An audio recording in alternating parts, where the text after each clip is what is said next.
Hey, how's it going, guys? It's Nate here. And it's rather difficult to run out of things to do in Skyrim. But 6.5 years later, perhaps you've seen most of them. Well, fear not, because this video is to the rescue with more possibilities. Hopefully. So sit back and relax as we take a look at 5 more things you probably didn't know you could do in The Elder Scrolls V. Starting off, I think this one is really cool.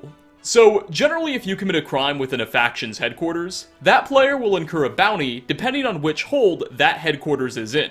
So for instance, say you steal something from the College of Winterhold, you would receive a bounty in the hold of Winterhold. Or if you were to attack General Tullius in Castle Dower, the HQ for the Empire, you'd receive a bounty in Solitude. However, for 2 factions, this system works a bit differently. You see, the companions actually have their own independent bounty class. Meaning, if you steal something from Yovaskar, rather than receive a, say, 5 gold bounty to Whiterun, you'll get a 5 gold bounty to the companions specifically.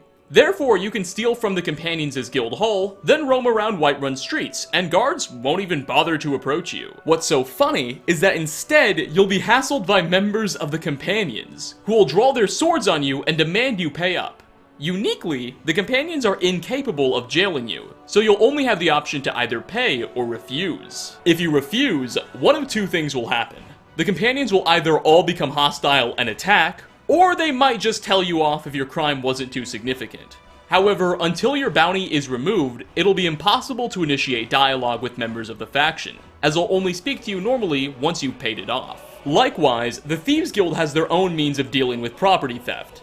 They don't. The player can literally steal anything from the Ragged Flagon without consequence at all. Members of the guild will simply say, well, I guess that's yours now, and let you steal whatever you'd like. You won't incur a bounty in Riften, nor to the Thieves Guild themselves either. Now, of course, if you attack a member, the entire faction will turn on you. But thievery is very much tolerated.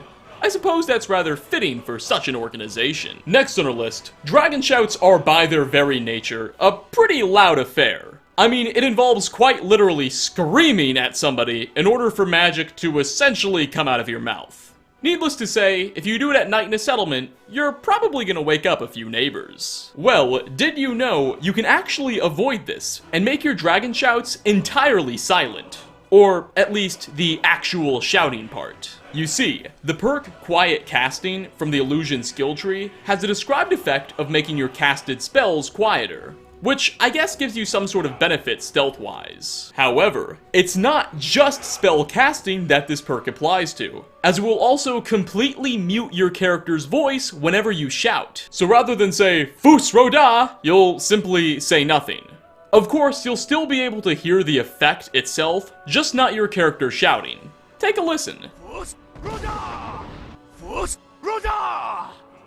Coming in at number 3, Skyrim's final DLC, Hearthfire, introduced home building, which even today remains everyone's favorite Bethesda Game Studios innovation.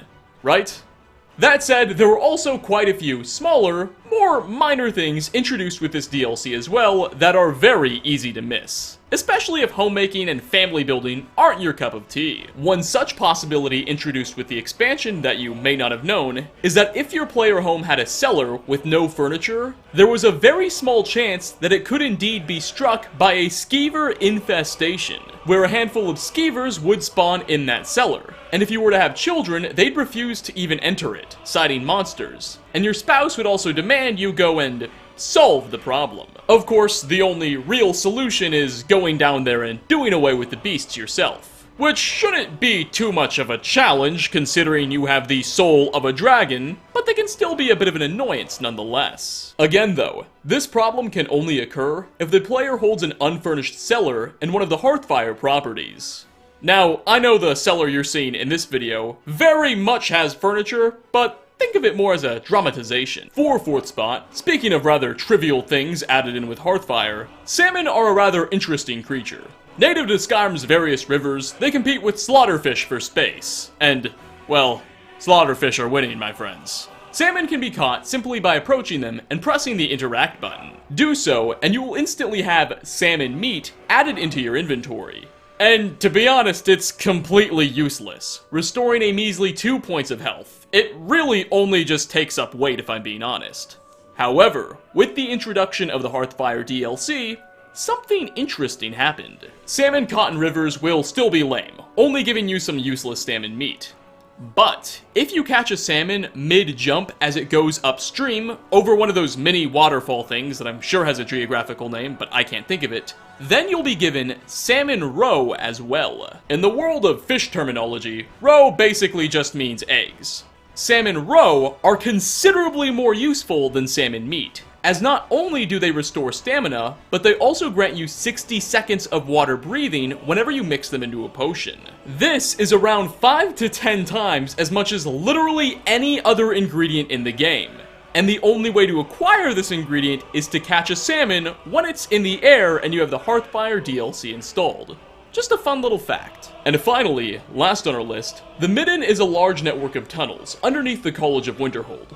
And being underneath a big magic place, you can imagine the Midden has its own share of strange happenings and secrets. Well, funnily enough, in the first room you enter, you can earn a rather strange supply of refined moonstone quite easily. Look at the rafters above the ceiling, and you may notice an obtuse basket of sorts, just sort of sitting there. If you fire an arrow at it, or use a dragon shout to tip it over, moonstone ingots will quickly fall from the ceiling. Who put this abundance of wealth here, and why, is entirely up for you to decide. But, you know, I mean, when life gives you lemons, don't ask any questions. Refined moonstone can be used to forge both elven and glass weapons and armor, just in case you were wondering. Perhaps the benevolent individual who left all this here has some elven heritage or interest. Though, to be honest, personally, and I think most of you agree, I'm just gonna sell all of it. But with that final message of frugality, I think we're gonna wrap up. 5 more things you probably didn't know you could do in The Elder Scrolls V. Which of these surprised you the most? Did you already know most of them? Did you know something I have yet to cover? Leave a comment down below. As always, like ratings are very much appreciated. Thanks for stopping by, everyone, and I hope to catch you all in my next video. Peace out, everybody.